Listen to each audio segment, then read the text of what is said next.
hello everyone. I think we all are meeting after a long time, and in fact first time in this medium. So we will be discussing design of steel structures by limit state method. ये topic में पहले भी class हो चुका है, and that was the offline class. First time we will be having an online class. So previously we have completed bolted connections,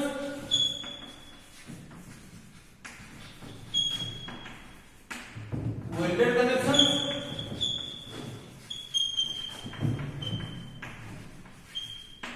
and design of tension members.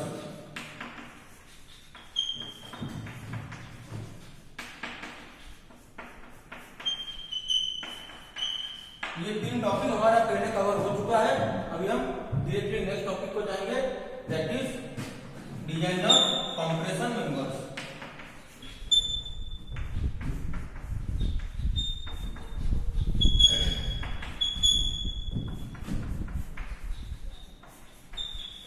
तो before starting the topic मैं कुछ चीजें clear करना चाहता हूं. ये जो video आप लोग देखोगे तो इसको देख के डिप्लोमा का सेमेस्टर एग्जाम क्लियर कर सकते हो. It will help you in diploma examination, plus it will also help you in different diploma level entrance examinations like SSC, RRB और Odisha staff selection commission OSSC.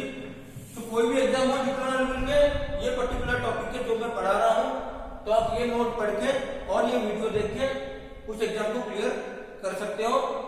जैसे जैसे मैं पढ़ाते जाऊंगा मैं ये बताता जाऊंगा कि कौन कौन सा टॉपिक आपके डिप्लोमा के लिए है, कौन कौन सा टॉपिक आपके एंट्रेंस लेवल के लिए है, सारा मैं स्पेसिफाई करते जाऊंगा. तो मेरी एक रिक्वेस्ट है कि जब आप ये टॉपिक पढ़ रहे हो तो साथ में दो चीजें रखो. एक है IS 800-2007, ये कोड आपको स्टील की कोड मस्ट आपके पास रखना चाहिए. जो पेज नंबर में बोलूंगा वो पेज नंबर आप खोल के देखना, तो आपका टॉपिक क्लियर होते जाएगा. IS 800-2007 and Indian steel table. ये स्टील टेबल से सारा मेंबर मिलेंगे. तो ये दो चीज आपको साथ में रखना है. एक है IS 800-2007 और दूसरा है इंडियन स्टील टेबल. तो ये दो चीजें मस्त खोल के देखना है. अभी हम टॉपिक पे जाएंगे सीधा. तो आज का हमारा टॉपिक है डिजाइन ऑफ कंप्रेशन मेंबर. ठीक है, ब्लैकबोर्ड क्लियर कर लेते हैं. और जैसे जैसे मैं पढ़ाते जाऊंगा, यूज ईयरफोन लगा के एक नोट लेके जो चीज मैं पढ़ाते जा रहा हूं वो चीज लिख लीजिए. अगर कुछ चीज ठीक हो जाता है तो you may pause the video and note it down. Okay, so compression member. ये compression member होता क्या है? First of all, we will write the definition. Any member subjected to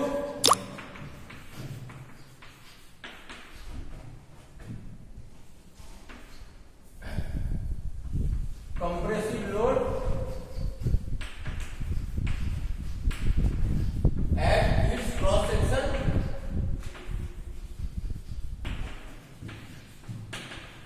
is known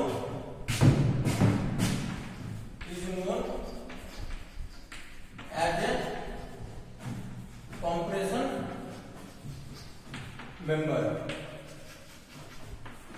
तो इसके पहले कंप्रेशन मेंबर के पहले जब हम लोग टेंशन मेंबर पढ़े थे, वहां पे भी वही आसपास सेम डेफिनेशन लिखा था कि any member which is subjected to tensile load at its cross section is known as a tension member.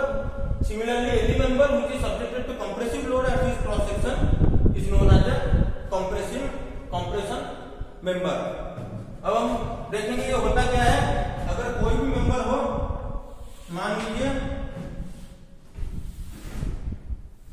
ये बीम में, आई सेक्शन बीम में, कोई भी आई सेक्शन मेंबर है, इसका क्रॉस सेक्शन में करता हूं. ये है इसका cross section, this is the longitudinal section.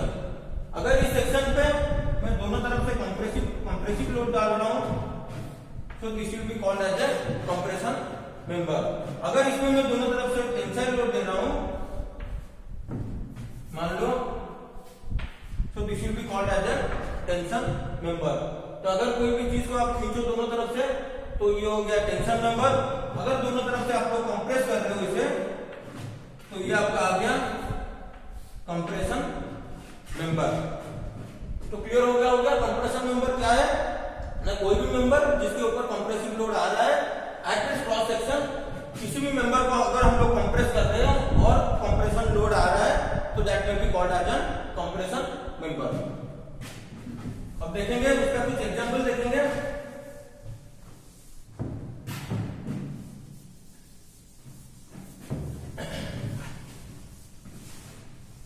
तो आप लोग अगर लिखे नहीं हो तो वीडियो को पॉज करके आप लिख सकते हो। So some of the common examples of compression member, आप लोग रियल लाइफ में कंप्रेशन मेंबर कहां दिखते हो तो आप एक जगह पे देख सकते हो। मोस्टली कॉमन ये है कॉलम। सेकेंड मोस्टली कॉमन पाया जाता है स्ट्रट। ये मैं बताऊंगा क्या चीज है strut. Thirdly it may be found in bracing. तो ये तीन चीज, बाकी भी बहुत चीज होते हैं मगर ये तीन चीज बहुत ही कॉमन है जहां पे हम लोग कंप्रेशन मेंबर देखते हैं कि कॉलम, एक स्ट्रट और एक है ब्रेसिंग। अब ये कॉलम चीज क्या है कि कोई भी कंप्रेशन मेंबर अगर वर्टिकली प्लेस दिया गया हो, अगर कोई भी मेंबर वर्टिकली प्लेस है और उस पर कंप्रेशन लोड आ रहा है, then we can say it as an compression member. So ये आई सेक्शन हो गया, आई सेक्शन का 3D व्यू हो गया। तो आप लोग देख सकते हो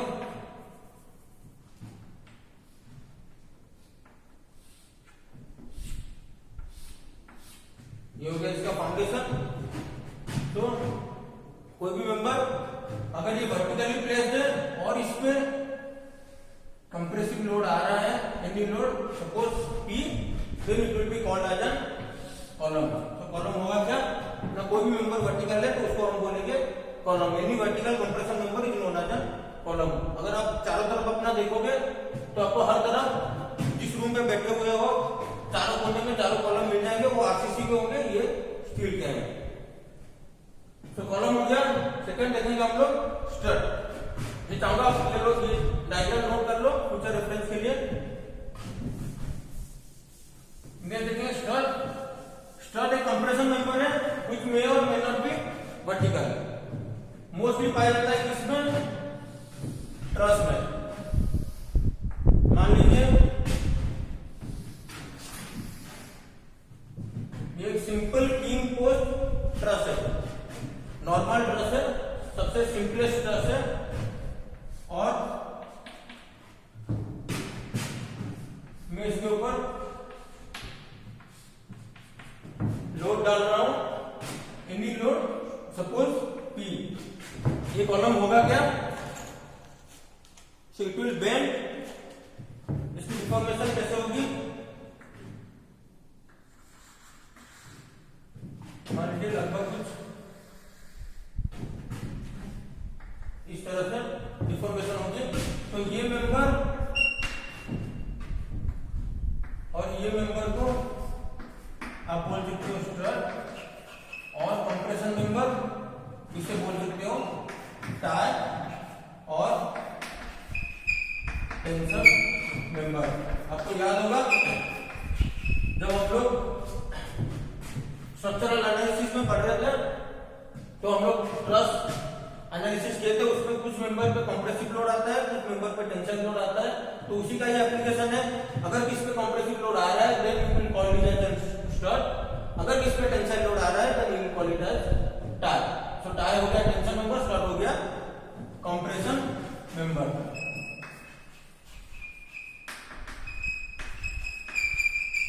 तो बेसिकली ये भी एक टाइप का कंप्रेशन मेंबर है। हाँ, कॉलम और इसमें डिफरेंस क्या है, कॉलम वर्टिकल होता है, it may be vertical, may not be vertical. Most of the time ये वर्टिकल नहीं होता है, कॉलम वर्टिकल होता है, इतना डिफरेंस है। लेकिन ये जो बोथ आर आपका compression member and both can be design in the same way. Third हम चीज देखेंगे ब्रेसिंग। रेफरेंस के लिए ये डायग्राम भी बना देना।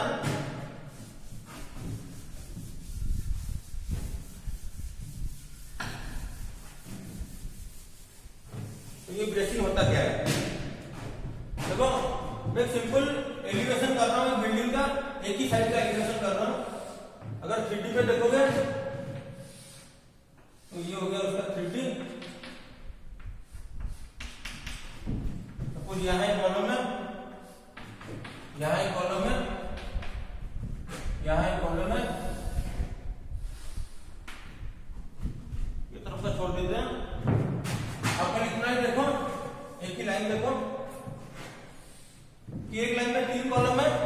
सपोज कोई लैटरल लोड आ रहा है तो इसमें तो इसका डिफॉर्मेशन होने का चांसेस है, इसलिए, और अगर लोड ज्यादा हो तो इस पे ब्रेसिंग देते हैं। इसको के ब्रेस बोलते हैं, के भी दे सकते हैं, एक्स ब्रेस भी दे सकते हैं।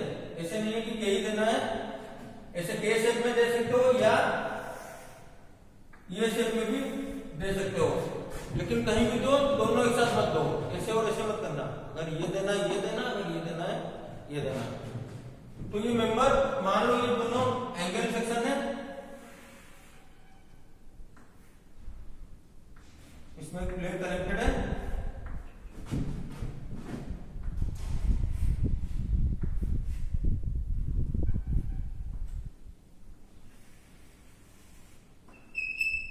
तो ये आपको लगभग लगेगा एंगल सेक्शन जैसा।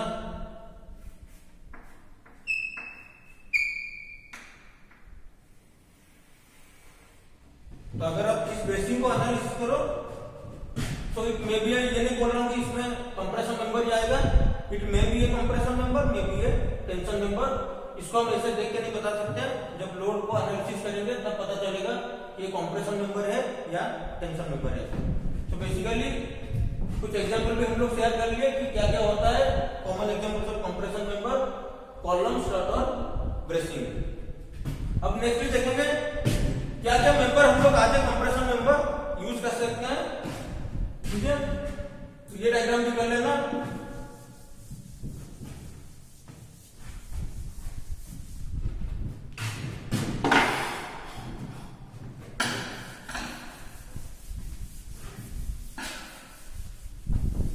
members mostly used as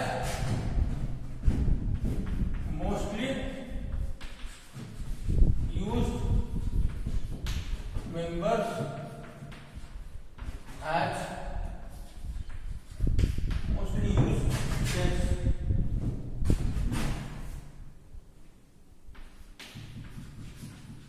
as compression members. तो ये क्या क्या हो सकता है, पहला मैं बताऊंगा एंगल सेक्शन। ये एंगल सेक्शन होता कैसे है, ये लोग आप ये चीज आप पहले भी कर चुके हो, देख चुके हो ऑफलाइन क्लासेस में कि एंगल सेक्शन इक्वल एंगल हो सकता है, अनइक्वल एंगल भी हो सकता है। तो ये हो गया एंगल सेक्शन। दूसरा यूज कर सकते हैं डबल एंगल सेक्शन।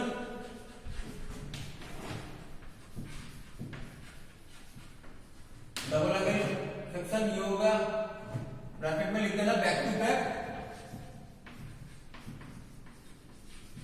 तो ये हो गया एक angle,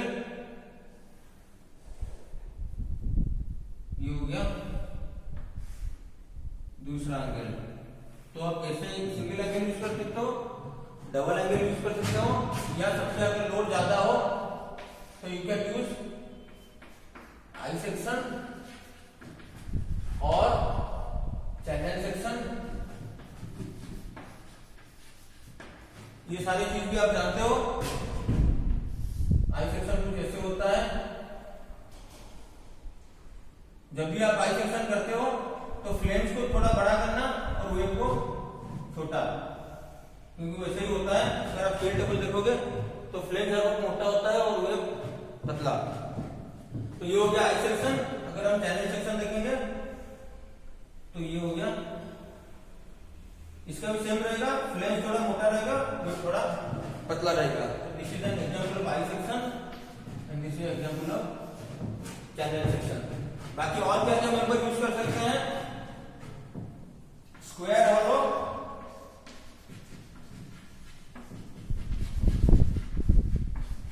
square hollow section and circular hollow section. Simple है, स्क्वायर हॉलो सेक्शन ऐसे होता है, नाम से ही पता लग गया होगा, और सर्कुलर हॉलो सेक्शन ऐसे होता है।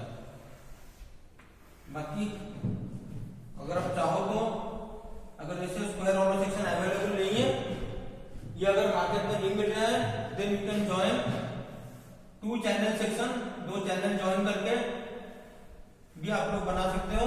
जैसे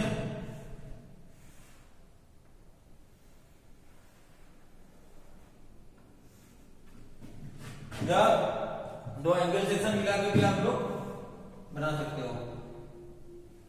तो डायरेक्टली ट्यूब खरीद सकते हो, नहीं तो चैनल खरीद के वेल्ड करके ट्यूब बना सकते हो, नहीं तो एंगल खरीद के वेल्ड करके भी ट्यूब बना सकते हो। सो एंगल सेक्शन हो गया, डबल एंगल हो गया, आई सेक्शन हो गया, स्क्वायर हॉलो सेक्शन हो गया। नेक्स्ट हम लोग देखेंगे built up section. Built up section होता क्या है, ध्यान से लिखना, ये यहाँ पे 0.3 काट के लिख रहा हूं 0.5 बिल्ट अप सेक्शन। क्योंकि बिल्ट अप सेक्शन क्या होता है, अगर आप एक आई सेक्शन देखो, जैसे इंडियन स्टैंडर्ड आई सेक्शन सबसे बड़ा साइज आपको मिलेगा ISMB 600। अगर उससे ज्यादा की जरूरत है तो आपको इंडियन स्टील टेबल पे नहीं मिलेगा। इसलिए हम लोग क्या करते हैं, आई सेक्शन लेके उसको लोड कैरिंग कैपेसिटी बढ़ाने के लिए ऊपर एक प्लेट देते हैं और नीचे एक प्लेट वेल्ड कर लेते हैं। देखिए ये बीच में हो गया आई सेक्शन, ऊपर एक प्लेट है और नीचे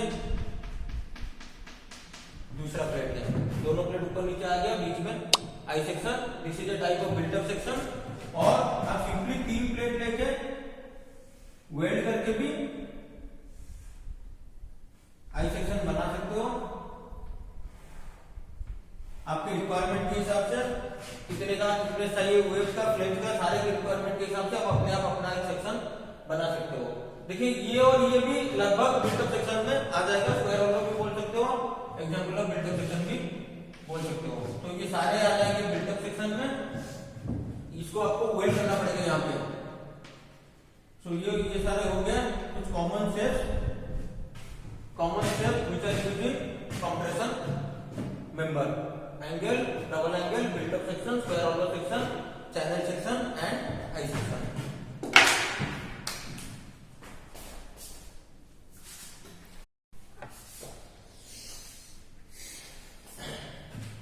So we move to the next topic. The next topic is slenderness ratio. So this is a very important topic for compression member. अगर compression member का एनालिसिस करना चाहते हो या डिजाइन करना चाहते हो, सबसे जरूरी चीज अगर मैं कुछ बोलूं तो दैट इज स्लेंडरनेस रेशियो। बिना स्लेंडरनेस रेशियो पढ़े आप लोग कंप्रेशन मेंबर सॉल्व भी नहीं कर सकते। अगर अब एंट्रेंस पॉइंट ऑफ व्यू से देखो या कोई वाइवा पे बैठ रहे हो या कोई इंटरव्यू में पीआई फेस कर रहे हो, तो सबसे इंपॉर्टेंट टॉपिक अगर आप देखो तो दैट इज स्लेंडरनेस रेशियो। तो अभी हम अच्छे से देखेंगे ये स्लेंडरनेस रेशियो चीज क्या है। तो it is simply the ratio of effective length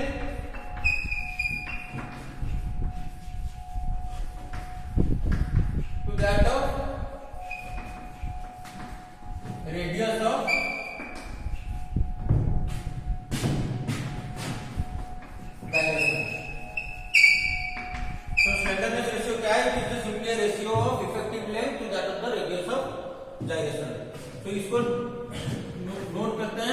lambda से, तो lambda can be written as KL upon R।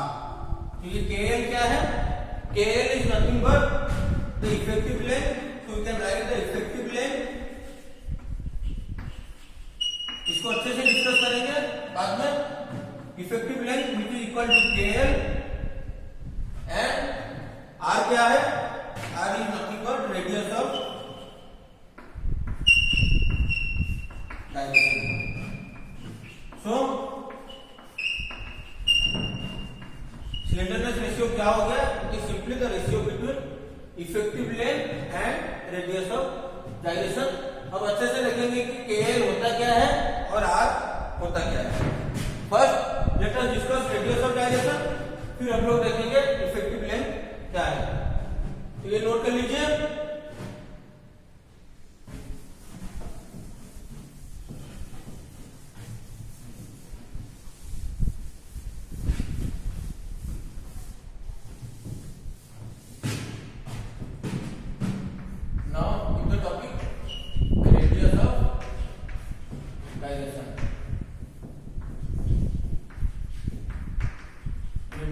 Direction क्या है? It is simply nothing but R can be written by I by A root over of I upon A। अब I क्या है? A क्या है? I is nothing but movement of inertia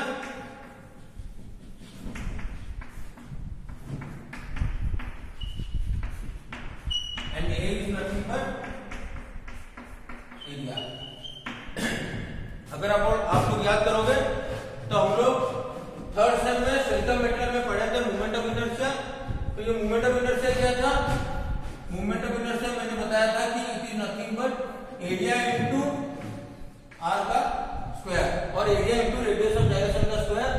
तो I equal to A into R का square.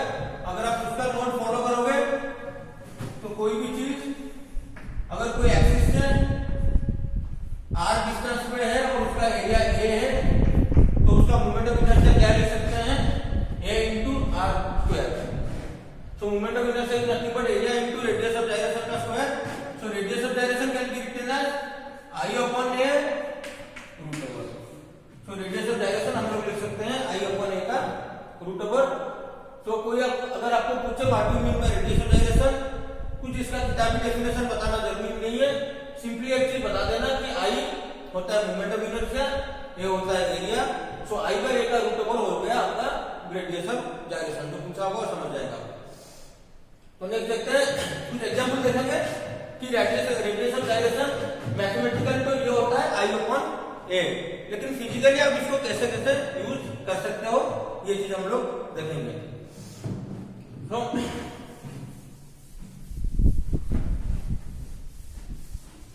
मान लो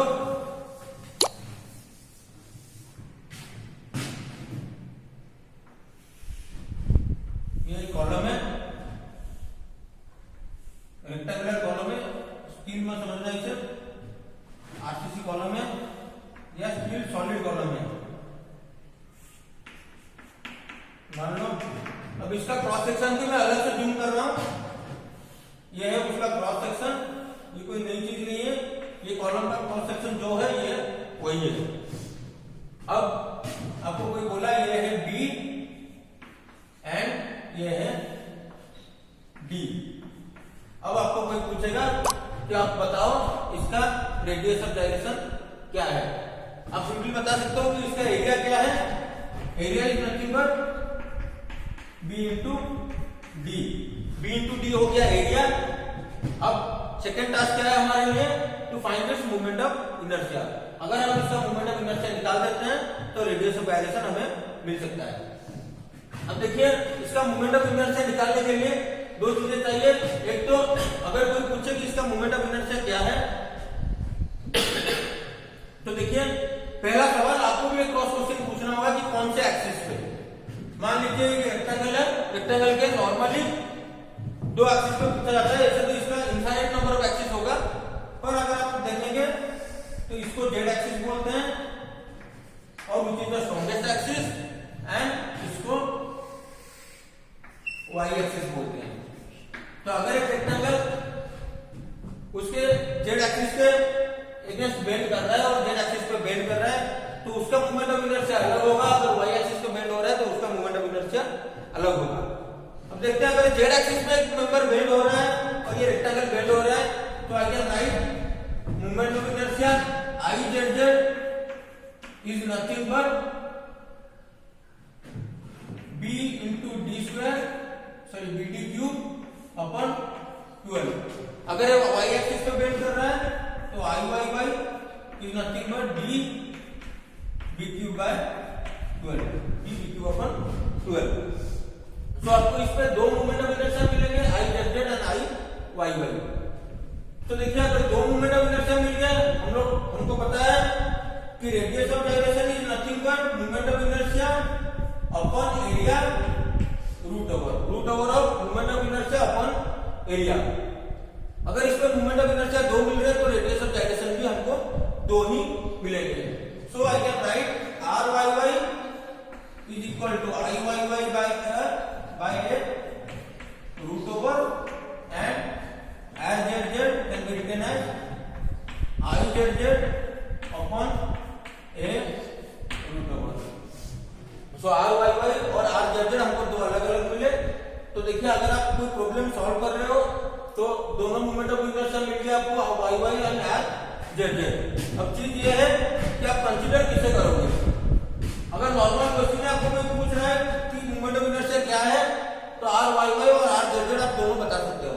अगर कोई पूछे कि दोनों मोमेंट ऑफ इनर्शिया आ गए, दोनों रेडियस ऑफ डायरेक्शन आ गए, हम डिजाइन किसके लिए करेंगे।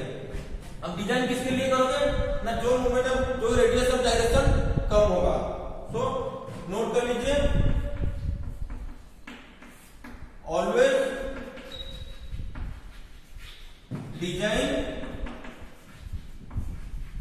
फॉर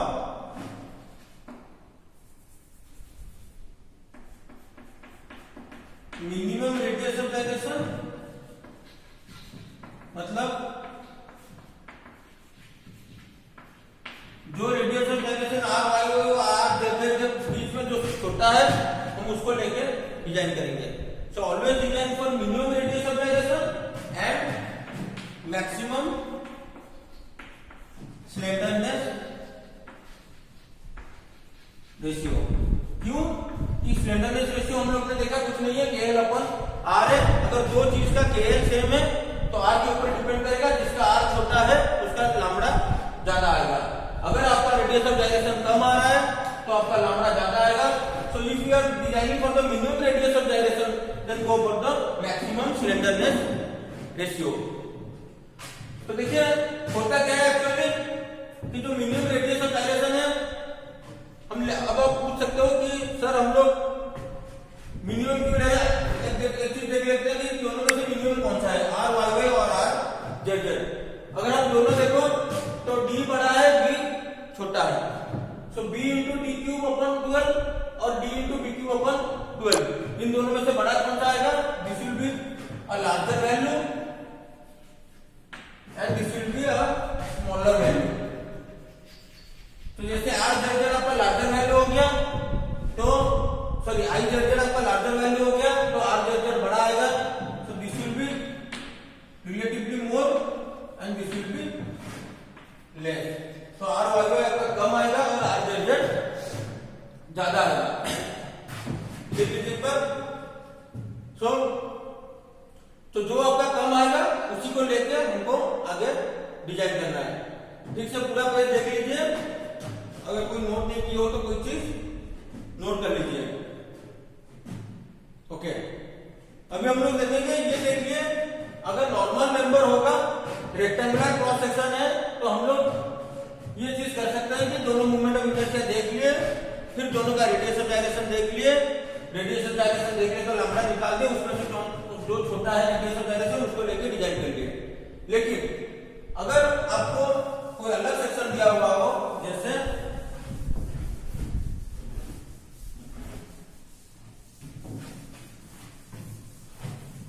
मान लीजिए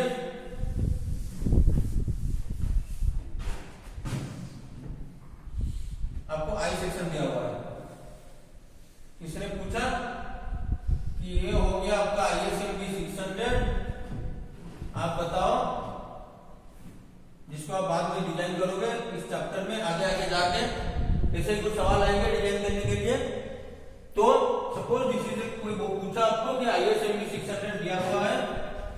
एनी आई सेक्शन मेंबर, इसका रेडियस ऑफ डायरेक्शन निकालो। देखो अगर आप चाहो तो इसका मोमेंट ऑफ इनर्शिया नहीं निकाल सकते या एरिया भी नहीं निकाल सकते, क्योंकि इसका दोनों साइड देखो, यहाँ पे एक रेडियस है, यहाँ एक रेडियस है, यहाँ भी एक रेडियस है, यहाँ पे एक रेडियस है, कोई भी लाइन स्ट्रेट नहीं है, आप निकाल नहीं सकते। इसके लिए आप फॉलो करोगे स्टील टेबल। तो आप डायरेक्टली स्टील टेबल में जाओगे। अगर आपके पास स्टील टेबल है, अभी आप लोग खोल कर देख सकते हो, जैसे कोई भी आई सेक्शन मेंबर देख लो, स्टील टेबल के ऊपर एक डायग्राम दिया होगा, उसमें आप देख सकते हो कि ये है एक्स एक्सिस, ये है वाई एक्सिस। आपको अगर टेबल में देखोगे, सपोज ISMB 600, उसमें IXX होगा, IYY होगा, RXX होगा, RYY होगा। आपको ये चारों चीजें डायरेक्टली स्टील टेबल से मिल जाएंगे। तो हम लोग पहले भी ऐसे कुछ प्रॉब्लम कर चुके हैं टेंशन मेंबर में, RYY और RXX देख चुके हैं, तो ज्यादा मुश्किल नहीं होगा इस चैप्टर में। ISMB 600 या कोई भी मेंबर दो तो आप डायरेक्टली स्टील टेबल फॉलो कर दीजिए for any hot rolled section. यहाँ पे स्पेसिफाई कर दीजिए फॉर हॉट रोल्ड सेक्शन। तो for any hot rolled section you can follow steel table. Steel table में आपको चारों मूवमेंट ऑफ इनर्शिया, सॉरी दोनों मूवमेंट ऑफ इनर्शिया और दोनों रेडियस ऑफ डायरेक्शन डायरेक्टली मिल जाएंगे, आपको कैलकुलेट करने की जरूरत नहीं है। देखिए ये हो गया आई सेक्शन का। सपोज आपका एंगल सेक्शन दिया हुआ है, फॉर एग्जाम्पल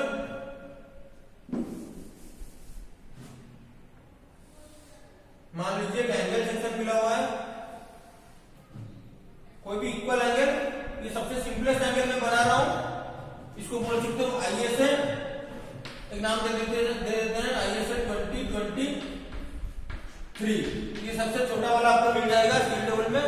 अगर आप पहले ही कंटेंट से जाओ तो पहला ही एंगल ये मिल जाएगा ISA 2023। इसका मतलब ये है कि ये साइड हो गया आपका 20, ये साइड हो गया 20 और थिकनेस हो गया 3 mm। तो ये हो गया 2023 mm। तो देखो अगर ये हो गया एंगल हुआ, तो इसके एक्सिस क्या क्या आते हैं, देखो इसमें 2 एक्सिस नहीं आएंगे, इसमें आएंगे 4 एक्सिस। ये हो गया उसका एक्स एक्सिस, ये हो गया इसका वाई एक्सिस,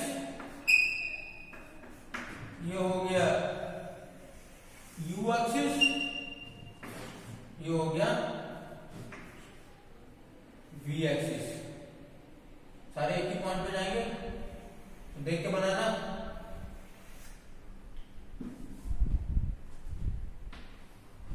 देखो सारे एक ही पॉइंट से क्रॉस करेंगे, ये पॉइंट है उसका डी। जो एंगल में हम लोग 4 एक्सिस देंगे, U axis, X axis, Y axis, U axis and V axis.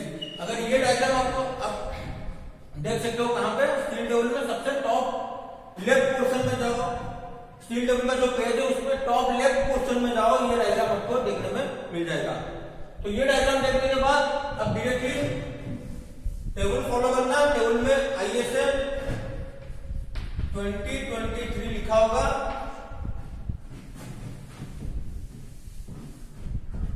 2020 thickness लिखा होगा 3 अलग से। अब उसमें मोमेंट ऑफ इनर्शिया लिखा होगा IXX, IYY, IUU, IVV। Similarly radius of direction, आपको 4 रेडियस ऑफ डायरेक्शन मिल जाएंगे। एक है RXX, RYY, RUU, RVV। तो 4 मूवमेंट ऑफ इनर्शिया मिल जाएंगे देखने में, और 4 रेडियस ऑफ डायरेक्शन भी मिल जाएंगे। थोड़ा बड़ा लिख रहा हूं, शायद नहीं दिख रहा होगा R X X, R Y Y, R U U और आर जेड जेड। अगर आप चारों का वैल्यू देखें तो ये आएगा आपका मैक्सिमम वैल्यू दिया होगा और ये आपका सॉरी ये वी है, यू यू जो है मैक्सिमम आएगा और वी वी जो है वो मिनिमम। ये मैक्सिमम दिया होगा और ये मिनिमम दिया होगा और आर एक्स एक्स और आर वाई वाई सेम होगा क्योंकि ये इक्वल एंगल है। अगर ये अनइक्वल एंगल होता तो आर एक्स एक्स और आर वाई वाई डिफरेंट होता। तो कोई भी हॉट रोड सेक्शन हो, आई सेक्शन हो या एंगल सेक्शन हो, कुछ भी हो, या आप डबल एंगल में देख सकते हो, सारे आपको फॉलो करने पड़ेंगे स्टील टेबल। तो इंडियन स्टील टेबल फॉलो करके आप डायरेक्टली उसमें R X X Y Y U U Z V V सारा निकाल सकते हो। तो अच्छे से ये डायग्राम अच्छे से कर लेना और ये चारों लिख देना। ये डायग्राम में एक चीज मार्क करने को सबसे इंपॉर्टेंट है इसकी चार एक्सिस, केवल एंगल में ही ऐसे चार एक्सिस देख।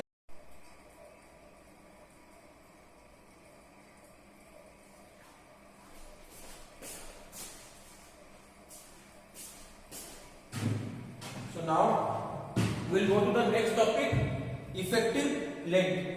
तो पहले ये लिख लीजिए, it is the length between the point of zero bending moment on the buckled shaft. So effective length is nothing but the length between the point of zero bending moment on the buckled shaft. इसे हम detail में पढ़ेंगे।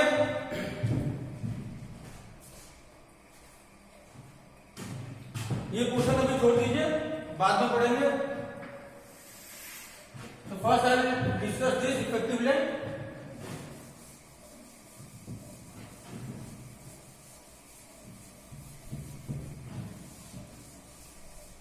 चलिए अब mechanics of material के concept देखेंगे कि पहले हम लोग पढ़ चुके हैं this is a hinge support.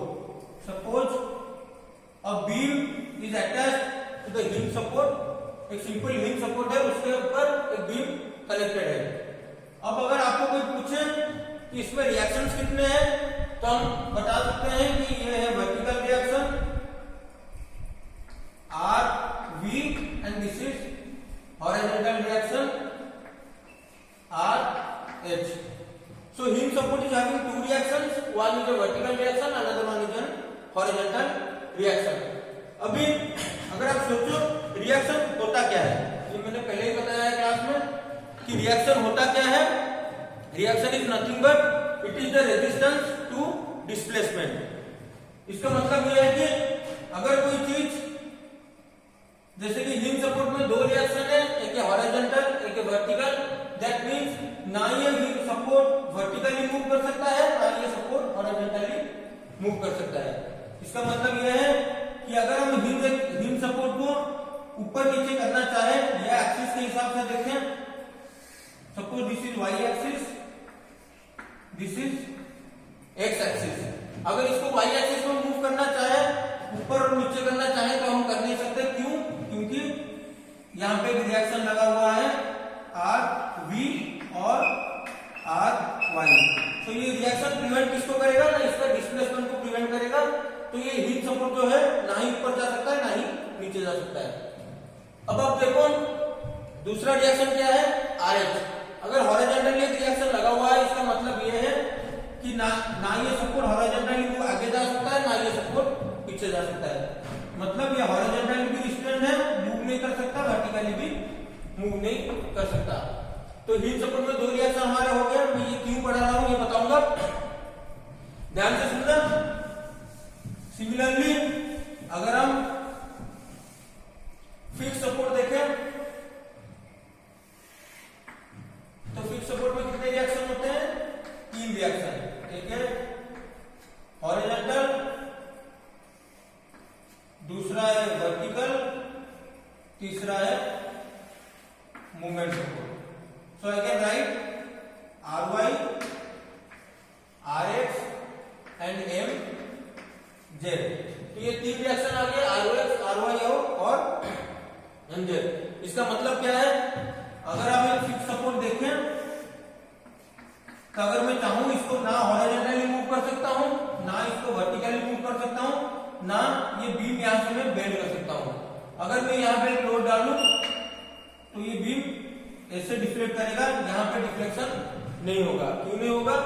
ना हम लोग के पास एक मूवमेंट रिएक्शन है mz।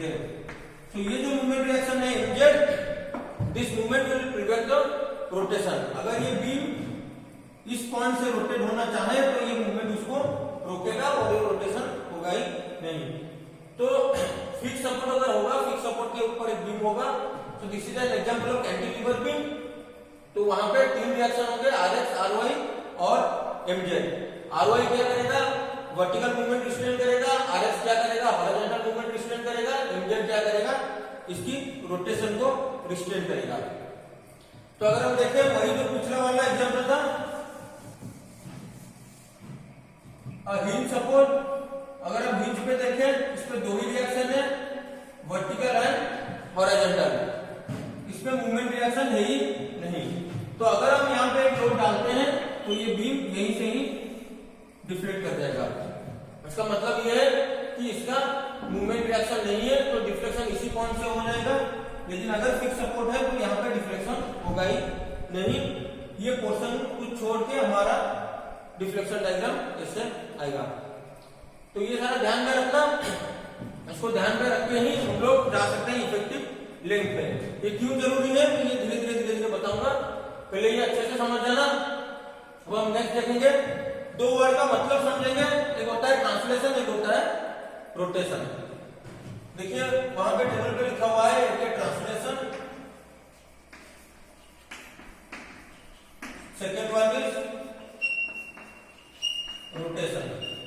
ये दोनों चीज है क्या? अगर हम इस चीज को हॉरिजॉन्टली या वर्टिकली मूव करना चाहते हैं उसको बोलते हैं ट्रांसलेशन। मतलब जैसे ये हिंज सपोर्ट है, एक सपोर्ट है, मान लो ये रोलर सपोर्ट है, तो यहाँ पे रोलर लगा हुआ है, इसका रिएक्शन होगा, एक ही रिएक्शन होता है रोलर का, that is a vertical reaction. Horizontal reaction होता नहीं है। तो अगर यहाँ पे वर्टिकल रिएक्शन है तो ये रोलर बीम को हम एक्स एक्सिस में रोल कर सकते हैं, लेकिन वाई एक्सिस में मूव नहीं कर सकते, क्योंकि वाई एक्सिस में इसके ऊपर एक रिएक्शन लगा हुआ है। तो जहां पे रिएक्शन होगा वहां पे हम मूव नहीं कर सकते हैं, जिस डायरेक्शन में रिएक्शन नहीं होगा उस डायरेक्शन में हम मूव कर सकते हैं। तो अगर ये रोलर सपोर्ट हो गया, रोलर सपोर्ट क्या होगा? इसको हम हॉरिजॉन्टली मूव कर सकते हैं, इस मूवमेंट को हम बोलेंगे translation. Translation is nothing but movement, that means we can move the support. इसका मतलब है तुम्हारा सपोर्ट मूव कर सकता है और डिस्प्लेस कर सकता है, और we can displace the support. अगर आप सपोर्ट को मूव कर सकते हो या डिस्प्लेस कर सकते हो, that is known as translation. तो हम लोग ने देखा ट्रांसलेशन होता क्या है। अगर एक चीज को मैं मूव कर सकता हूं तो that is called translation. Similarly rotation क्या होगा? अगर एक चीज को मैं रोटेट कर सकता हूं दैट इज कॉल्ड रोटेशन। तो रोटेशन देखेंगे, पहले ये चीज दोबारा नोट के लिए जरूरी नहीं है, इसको कॉपी में कहीं नोट डाल के लिख लो अपना फ्यूचर रेफरेंस के लिए, अपने आप समझने के लिए। एग्जाम पॉइंट ऑफ व्यू में ये सारा नहीं पूछेगा कि ट्रांसलेशन का मतलब क्या है या रोटेशन का मतलब क्या है, ये नहीं पूछता कोई, लेकिन अपना समझने के लिए इसको कहीं पे लिख लो। अब देखते हैं रोटेशन क्या है। जैसे कोई बीम हो गया, अगर हम इसको इस पॉइंट के रेस्पेक्ट में रोटेट कर सकते हैं तो दिस इज कॉल्ड रोटेशन। अगर ये जैसे पिन सपोर्ट है और हिंज सपोर्ट है, हिंज सपोर्ट पे कोई बीम लगा हुआ है तो हम लोग इसको रोटेट कर सकते हैं, लेकिन अगर कोई फिक्स सपोर्ट है और उस पर एक बीम कनेक्टेड है तो हम उसको रोटेट करना चाहे लोड देके तो ये रोटेट नहीं होगा। तो in this case rotation is 0, इसमें रोटेशन इज अवेलेबल। तो अभी आप समझ गए होंगे ट्रांसलेशन का मतलब क्या होता है और रोटेशन का मतलब क्या होता है। ट्रांसलेशन मतलब हॉरिजॉन्टल और वर्टिकल रिमूव करना, उसको बोलते हैं ट्रांसलेशन। रोटेशन मतलब एक चीज को रोटेट करने को बोलते हैं हम लोग रोटेशन। अभी ये दोनों कॉन्सेप्ट के बाद ये टेबल आप बना दो, टेबल 11 पेज 45 IS 800 2007। तो पेज नंबर 45 पे जाके ये टेबल आपको रेडीमेड टेबल मिल जाएगा। तो इसको ध्यान से खोलना और जो मैं बताऊंगा वो धीरे धीरे सुनना। तो ये टेबल एक बार कॉपी में बना दो। ओके, सो फर्स्ट चीज देखो क्या है, हम लोग जो पढ़ रहे थे इफेक्टिव लेंथ। तो ये इफेक्टिव लेंथ होता क्या है? फॉर एग्जाम्पल मैं पहला ही एग्जाम्पल ले रहा हूं,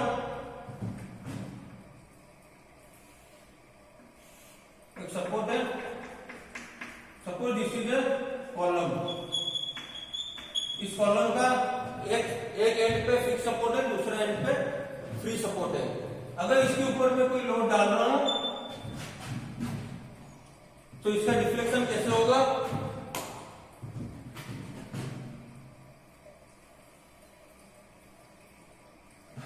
डिफ्लेक्शन ऐसे होगा। अगर इसको आप समझ नहीं पा रहे हो तो इमेजिन करो कोई कैंटिलीवर बीम है और बीम के ऊपर कोई लोड डाल रहे हो, तो डिफ्लेक्शन कैसे होगा? ऐसे होगा। सिमिलरली यही चीज को मैं सीधा करके देख रहा हूं, तो इसको आप रोटेट कर लो। अगर सीधा करके देखो तो डिफ्लेक्शन डायग्राम ये है और ये हो गया कॉलम। तो अगर डिफ्लेक्शन डायग्राम आपका ऐसे आ गया तो देखो आपको इफेक्टिव लेंथ निकालने के लिए चाहिए क्या? जो भी आपको शेप मिले उसको सिंपली एक चांद बना दो। चांद देखे होंगे, तो इसको यहां से एक्सटेंड करके ऐसे बना दो। अब देखो इनिशियली इसका लेंथ क्या था? L। इनिशियली इसका लेंथ था L। तो जब आप चांद बनाए यहां से यहां, आपका लेंथ कितना हो गया? 2L। तो this is nothing but the effective length. तो अगर आपको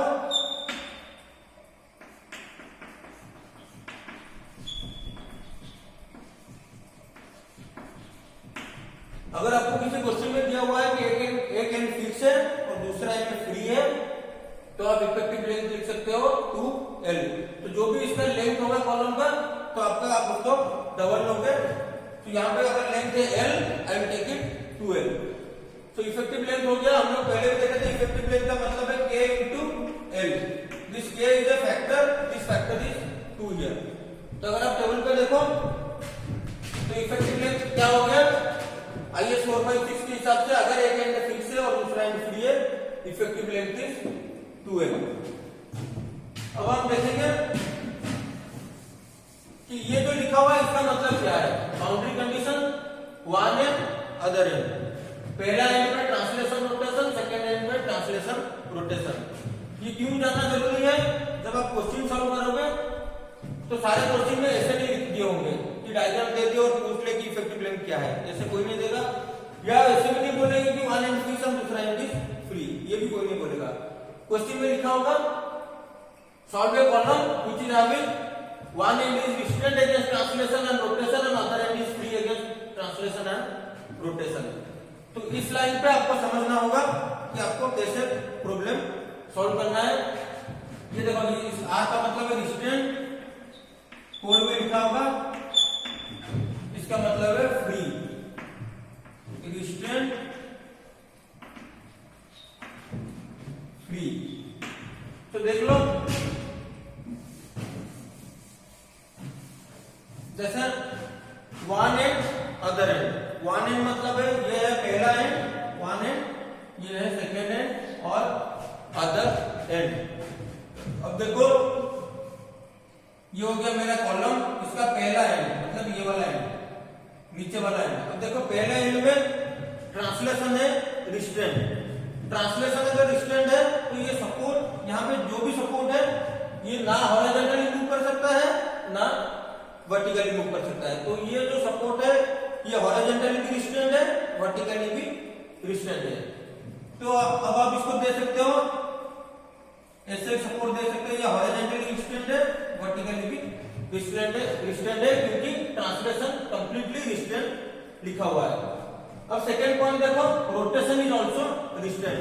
अगर रोटेशन रिस्ट्रेंड है इसका मतलब ये है कि दोनों रिएक्शन के अलावा यहाँ पे तीसरा रिएक्शन है, that reaction is called movement. तो इसमें तीन रिएक्शन है, एक वर्टिकल रिएक्शन, एक हॉरिजॉन्टल रिएक्शन, एक है मूवमेंट। अगर ऐसा कोई चीज है जिसमें तीन रिएक्शन हो तो उसको हम बोल सकते हैं फिक्स सपोर्ट। इसलिए इसको सिंपली मैं रिप्लेस कर सकता हूं with a fix support. Second and, अगर हम सेकेंड एंड को देखें और which is written as other end में translation is free and rotation is free. अगर ट्रांसलेशन फ्री है तो ये हॉरिजॉन्टली फ्रीली मूव कर सकता है, वर्टिकली फ्रीली मूव कर सकता है। अगर रोटेशन फ्री है तो फ्रीली रोटेट भी कर सकता है। इसका मतलब ये है कि यहाँ पे कोई भी सपोर्ट नहीं है, ये चीज फ्री है। तो अगर क्वेश्चन में ऐसा दिया होगा कि column is having one and restrained against translation and rotation and the other and free in translation and rotation, then solve the problem. So you can know that this column is simply a fixed column which is having a effective length 2L. तो ये clear हो गया होगा। अब हम second line देखेंगे। Second column क्या है, यहाँ पे देखो, one and is pin, other and is, ये होता है गाइडेड रोलर। आपका सिलेबस में मिलता है फॉर्म में, तो मैंने पढ़ाया नहीं। तो this is an example of guided roller. ये होता है पिन सपोर्ट। मैं बताता हूं, देखो पहला एंड क्या है, रिस्ट्रेंट एंड फ्री। हाँ, और एक चीज, अगर आप IS 800 कोड देखो, शायद ये उल्टा लिखा हुआ है, यहाँ पे फ्री लिखा होगा, यहाँ पे रिस्ट्रेंट लिखा होगा, वो गलत है। अब यही वाला फॉलो करना जो मैं पढ़ा रहा हूँ, यहाँ पे रिस्ट्रेंट है, यहाँ पे फ्री है। तो देखो, अगर आपको कॉलम कैसे बनाना है, अगर एंड कंडीशन है ट्रांसलेशन रिस्ट्रेंट, रोटेशन फ्री, तो एक कॉलम बना देना। अब देखो ट्रांसलेशन रिस्ट्रेंट है, इसका मतलब है आपके पास दो सपोर्ट आ गए, एक है vertical support, another one is horizontal support. अब देखो रोटेशन रिस्ट्रेंट है या फ्री है। अगर फ्री है तो यहाँ पे कोई भी तीसरा रिएक्शन मौजूद नहीं है, केवल आपका हॉरिजॉन्टल और वर्टिकल रिएक्शन है, मूवमेंट रिएक्शन होगा ही नहीं। क्यों? क्योंकि रोटेशन यहाँ पे फ्री है। तो दो ही रिएक्शन हो गए, ये सपोर्ट मेरा पूरा बन गया, हॉरिजॉन्टल एंड वर्टिकल रिएक्शन। अब देखो अदर एंड पे क्या है, अदर एंड पे translation is free, rotation is restraint. Translation free का मतलब क्या है कि ये चीज हॉरिजॉन्टल इधर भी जा सकता है, इधर भी जा सकता है, यू मूव कर सकता है। मतलब ये जो कॉलम है यहाँ भी जा सकता है, यहाँ भी जा सकता है, तो ये फ्रीली ट्रांसलेट कर सकता है। इसका मतलब है कि यहाँ पे कोई चीज लगा हुआ है जो इसको मूव करने के लिए हेल्प करेगा। अब देखो यहाँ पे रोटेशन है रिस्ट्रेंट, मतलब अगर देखो, अगर आप चाहो तो यहाँ पे ये बना सकते हो। तो कईयों का मन में डाउट होगा कि यहाँ पे हम रोलर सपोर्ट भी बना सकते हैं। तो सिंपल रोलर सपोर्ट, ट्रांसलेशन भी यहाँ पे भी फ्री है। ये इसका वर्टिकल रिएक्शन है, हॉरिजॉन्टल ये मूव कर सकता है, लेकिन दिक्कत क्या है इसमें, नहीं ये हॉरिजॉन्टली तो मूव करेगा और ये ऐसे मूव कर जाएगा, तो मगर यहाँ पे रोटेशन भी होगा। रोटेशन का मतलब क्या है, यहाँ पे एक एंगल थीटा भी आएगा, यहाँ पे भी एक एंगल थीटा आएगा। अब देखो दोनों तरफ रोटेशन हो रहा है, लेकिन यहाँ पे रोटेशन क्या लिखा हुआ है, रिस्ट्रेंट। रोटेशन रिस्ट्रेंट है, मतलब क्या है, यहाँ पे रोटेशन हो ही नहीं सकता, तो हम यहाँ पे रोलर सपोर्ट यूज ही नहीं कर सकते। हमको कोई फिक्स सपोर्ट जैसा चीज यूज करना पड़ेगा जहां पे मूवमेंट रिएक्शन होगा। तो इसलिए यहाँ पे यूज करेंगे गाइडेड रोलर। तो गाइडेड रोलर क्या होगा, ऐसी कोई चीज है, अगर ये रोटेट करेगा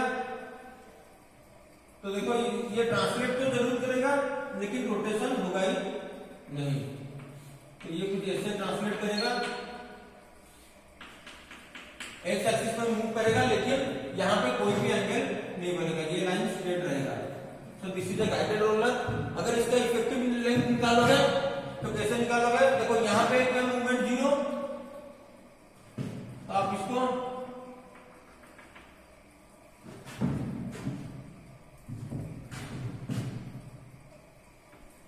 एक्सटेंड करोगे तो ये भी हो गया आपका 2L।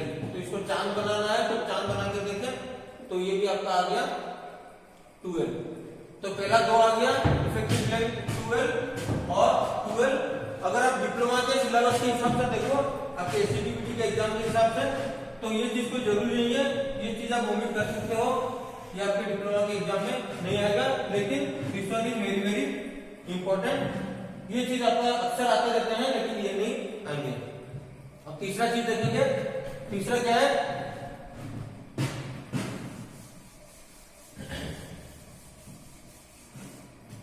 तीसरा है दोनों तरफ पिन है। देखो क्या लिखा हुआ है, one and is distant, sorry translation is distant, rotation is free. तो यहाँ पे कोई चीज ट्रांसलेट नहीं कर सकता, मतलब ना ही ये एक्स एक्सिस पे मूव कर सकता है, ना ही ये वाई एक्सिस पे मूव कर सकता है।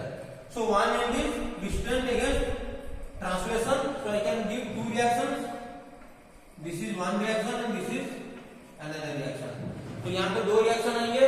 अब देखो रोटेशन यहाँ पे फ्री है, अगर रोटेशन फ्री है तो यहाँ पे फ्रीली रोटेट कर सकता है, यहाँ पे कोई भी रिएक्शन नहीं आएगा।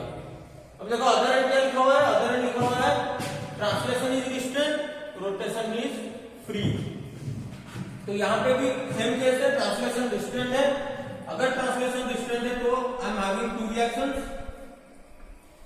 one is to stop the translation in x axis, another one to stop the translation in y axis. So I am having 2 reactions here and 2 reactions here. Here the movement reaction is also 0 and here the movement reaction is also 0, as they both are free. Rotation free is there in one end and the other end is also having rotation free. मतलब ये हो गया। तो अगर हम इसको beam में convert करें और सपोर्ट पे कन्वर्ट करें तो यहाँ पे आ गया 2 रिएक्शन वाले कौन से सपोर्ट होते हैं, ये आ गया बीम सपोर्ट और जिसको आप बीम सपोर्ट बोलते हैं, यहाँ भी आ गया आपका बीम सपोर्ट। तो अगर हम इस पे डिफ्लेक्शन डायग्राम खींचे तो क्या होगा, यहाँ पे ट्रांसलेशन नहीं होगा लेकिन रोटेशन होगा। तो बीम ऐसे डिफ्लेक्ट करेगा, यहाँ भी ऐसे डिफ्लेक्ट करेगा। तो इसका अगर लेंथ होगा कोई भी बीम का L, तो इसका इफेक्टिव लेंथ भी होगा L। क्यों नहीं, ये पहले से ही चांद बना हुआ है, तो आपको करना कुछ नहीं है, देखना है कि चांद कहां से कैसे बन रहा है। तो अगर ये पहले से ही चांद है तो इसको और बड़ा चांद बनाने की जरूरत नहीं है, जो भी है उसको छोड़ दो, ये L था ये L ही रह गया। तो ये भी आपको क्वेश्चन में अक्सर मिलेंगे, इस तरह के सपोर्ट और इस तरह के सपोर्ट। हाँ, दूसरी चीज इसको देखना, कोड में कुछ अजीब तरीके से बनाया गया है, तो आपको ऐसे डायग्राम मिलेंगे। यहाँ पे एक फिक्स सपोर्ट होगा, यहाँ पे एक फिक्स सपोर्ट होगा। देखो यहाँ पे उन लोगों ने एक गोल बना दिया होगा और यहाँ पे एक सर्कल बना दिया होगा। तो ये 2 सर्कल आपको ऊपर और नीचे मिल जाएंगे। अब आप सोचोगे कि ये जो है ये वही है या कुछ अलग है, तो इसको मैं बता रहा हूं ये कैसे होगा। जैसे एक नॉर्मल फिक्स सपोर्ट है, इसमें कितने रिएक्शन आएंगे, एक है horizontal sorry vertical reaction, horizontal reaction और तीसरा है movement reaction. Vertical, horizontal and movement reaction. अब आप देखो कि कोई फिक्स सपोर्ट है उसमें 3 रिएक्शन है। अगर हिंज सपोर्ट है तो उसमें 2 रिएक्शन आएंगे, एक होता है वर्टिकल, दूसरा होता है हॉरिजॉन्टल। अगर आप चाहो कि इस फिक्स को आप हिंज पे कन्वर्ट कर दो, मतलब अगर मुझे लगा कि मैं ये फिक्स को हिंज पे कन्वर्ट कर सकता हूं तो कैसे कर सकता हूं, इसमें और इसमें डिफरेंस एक ही है कि मेरे को ये मूवमेंट एक्स्ट्रा आ रहा है। तो अगर मैं ये मूवमेंट हटा देता हूं तो ये सपोर्ट मेरा क्या बन जाएगा, ये सपोर्ट बन जाएगा मेरा सिंपली पिन सपोर्ट। तो इस मूवमेंट को कैसे हटाऊंगा, तो अगर मैं ये मूवमेंट हटा रहा हूं तो उसको मैं सिंबलाइज करूंगा विद अ सर्कल है। तो अगर आपके पास कोई फिक्स का सपोर्ट है, उस पे एक सर्कल है, तो this is nothing but A pin support. वही दिया होगा। अब देखना ध्यान से, जब ये दिया होगा कि दोनों तरफ फिक्स है और दोनों तरफ सर्कल है, इसका मतलब और कुछ भी नहीं, इसका मतलब है कि यहाँ पे दोनों तरफ ही पिन सपोर्ट है। अब हम चलेंगे नेक्स्ट सपोर्ट की ओर। आई होप ये सारा आप लोगों ने लिख लिया होगा, ये 3 एग्जाम्पल। अब देखेंगे नेक्स्ट सपोर्ट।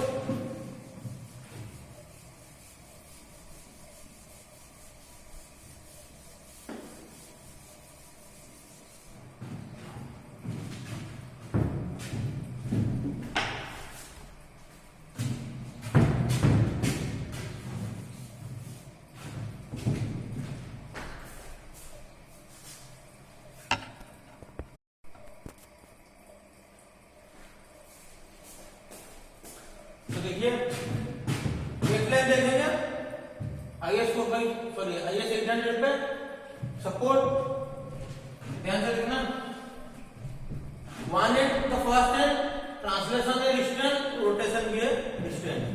दैट मींस ना ये हॉरिजॉन्टली मूव कर सकता है, ना हॉरिजॉन्टली, ना वर्टिकली, ना इस पे रोटेशन हो सकता है। तो ये हम लोग पहले भी बहुत सारे देख चुके हैं।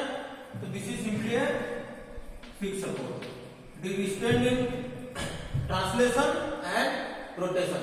अदर एंड अगर हम देखें तो this is free in translation but restraint in rotation.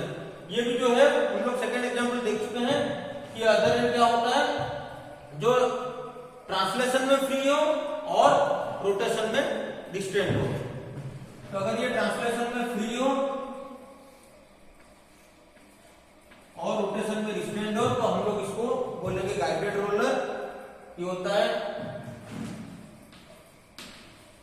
Guided roller.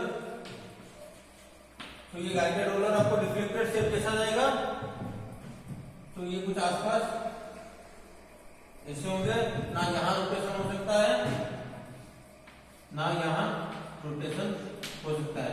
तो इसको आप जब बनाना, चांद बनाना, देखना यहाँ पे 0 बन रहा है, अगर आप इसको एक्सटेंड करोगे तो यहाँ कहीं भी आपका 0 बन जाएगा। तो ये लेंथ आपका अप्रोक्सीमेटली आएगा 1.2 L। तो यहाँ पे इफेक्टिव लेंथ आएगा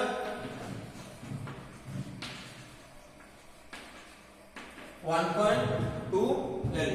आपको डिप्लोमा में एससीडीबीटी के एग्जाम में ये भी कोई पूछता नहीं है, तो इसको भी आप ओमिट कर सकते हो, समझ जाओ एक बार, लेकिन आप सिंपली ओमिट कर सकते हो, कोई दिक्कत नहीं है। अब नेक्स्ट वाले पे चलेंगे।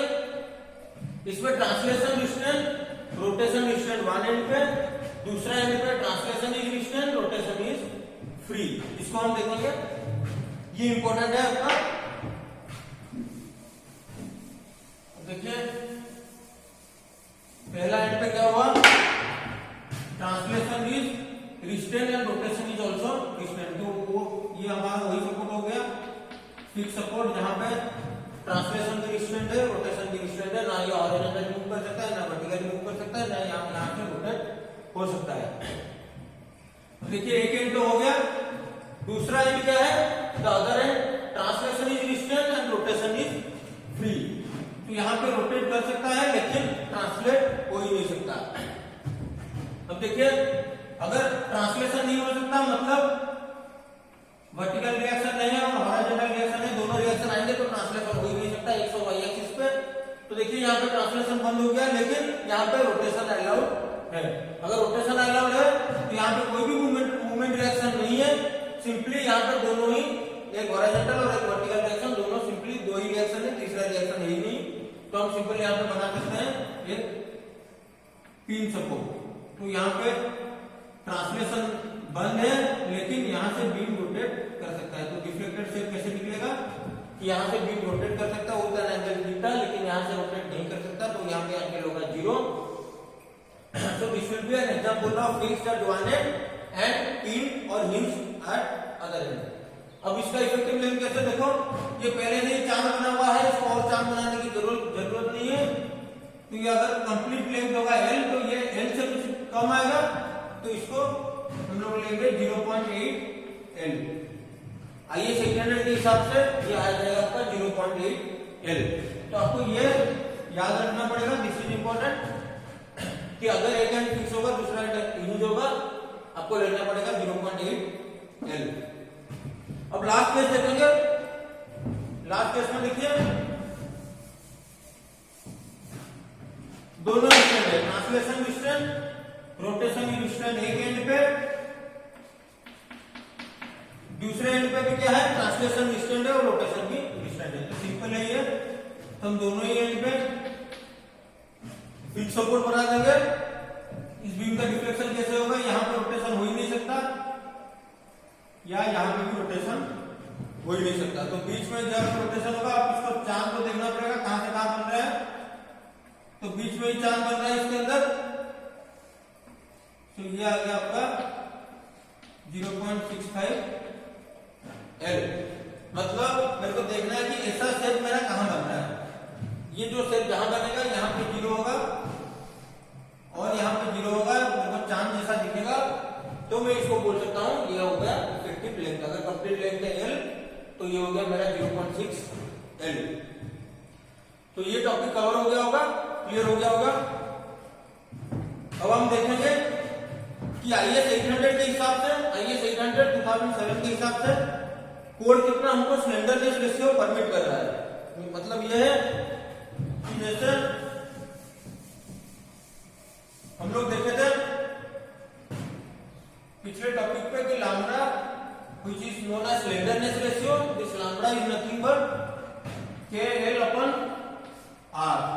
Then we have discussed R is nothing but radius of gyration।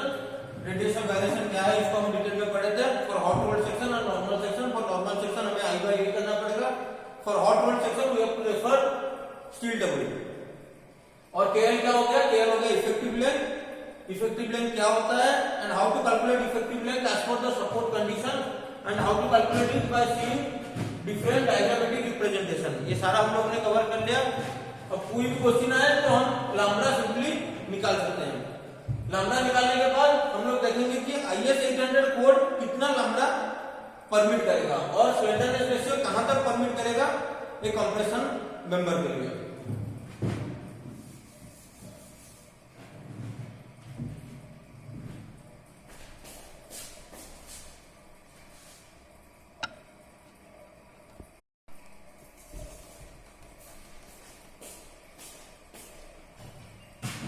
You can refer page 20 of IS 800 2007.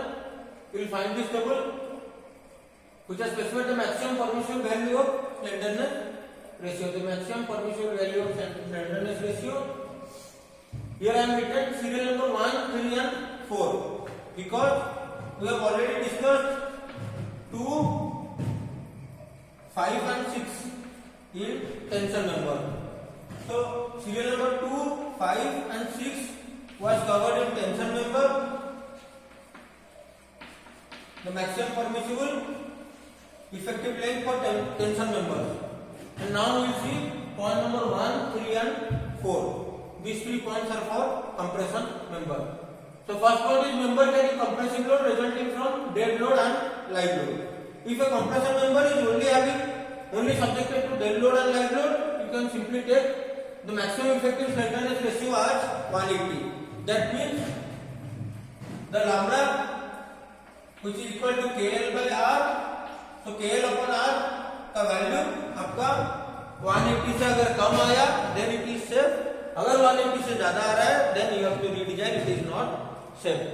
So if a column is simply subjected to dead load and live load, then you have to consider the slenderness ratio 180. That means KL upon R should be less than 180 or else the member is failed and it requires redesign. The second bit is member subjected to compressive force resulting from wind and seismic force. So if in addition to dead load and live load it is also subjected to wind and seismic force, then we have to take the slenderness ratio 250. Wind load, I think you all know about wind and seismic load. Seismic load is about earthquake and wind load is about the wind. So if there is a heavy wind, so the building will be subjected to wind load, and if there is any earthquake, then it will be subjected to seismic load, अगर हवा दिया तो wind load, अगर भूकंप आ गया तो seismic load. तो member subjected to compressive force resulting from wind and seismic load, we have to take maximum effective slenderness ratio 250। The fourth point, ये आपका जरूरी नहीं है फिर भी सुन लो, compressive flange of a beam against lateral torsional buckling. ये क्या होता है, ये कंप्रेशन मेंबर में आपको उतना जरूरी नहीं है। जैसे मैंने पहले बताया है, अगर कोई बीम है, बीम पे आप लैटरल लोडिंग दे रहे हो, सपोज मान लो ये स्टील बीम है, तो ये बेंड कैसे करेगा, ये ऐसे बेंड होगा। इसका मतलब ये है कि न्यूट्रल एक्सिस के ऊपर आएगा कंप्रेशन, न्यूट्रल एक्सिस के नीचे आएगा टेंशन। अगर न्यूट्रल एक्सिस के ऊपर कंप्रेशन आएगा तो देखिए, अगर आई सेक्शन का फ्लेंज होगा ऊपर,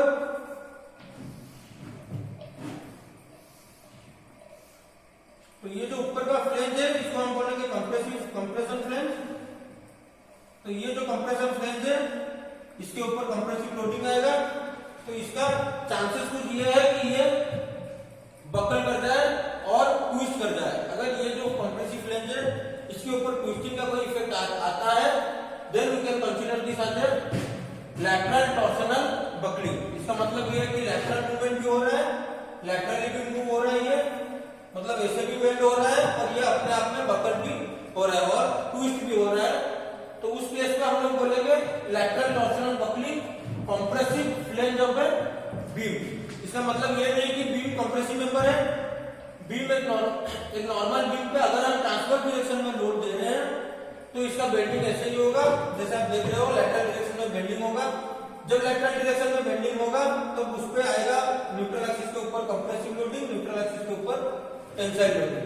तो न्यूट्रल एक्सिस के ऊपर कंप्रेसिव स्ट्रेस और न्यूट्रल एक्सिस के नीचे टेंसाइल स्ट्रेस।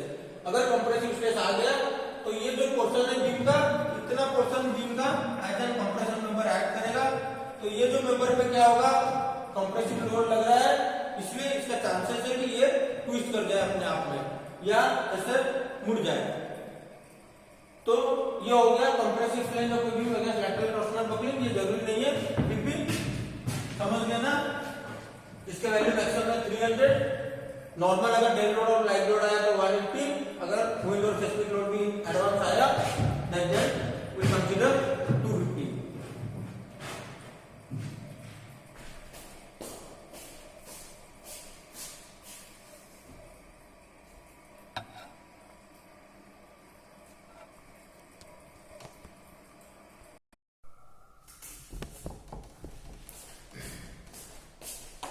तो ये एक सिंपल क्वेश्चन सॉल्व करते हैं।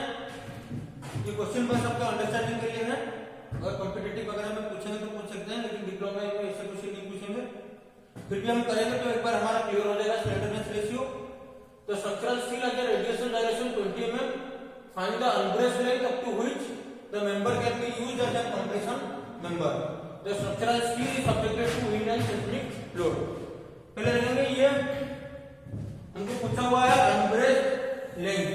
ये अनब्रेस्ड लेंथ क्या है, this is nothing but same as effective length. तो ये अनब्रेस्ड लेंथ जो होता है, इफेक्टिव लेंथ भी वही होता है। That means we have to find the effective length कि उस मेंबर का इफेक्टिव लेंथ कितना होगा for wind and seismic loading.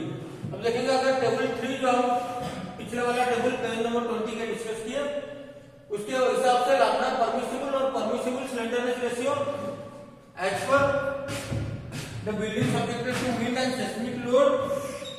Point number 3, शायद पॉइंट नंबर 3 था, चेक कर लो। तो उसके हिसाब से परमिसिबल स्लेंडरनेस रेशियो कितना है for wind and seismic load 250। इसका मतलब है मेरा KL/R should be less than 250, should be less than और इक्वल टू 250। अगर KL/R is less than or equal to 250, then the member is safe, or else it is not safe. That means KL/R must be less than or equal to 250.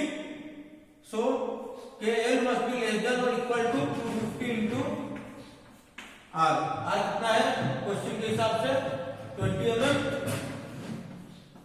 20 mm, that means KL is less than or equal to 250 into 20, 25 into 250 millimeter.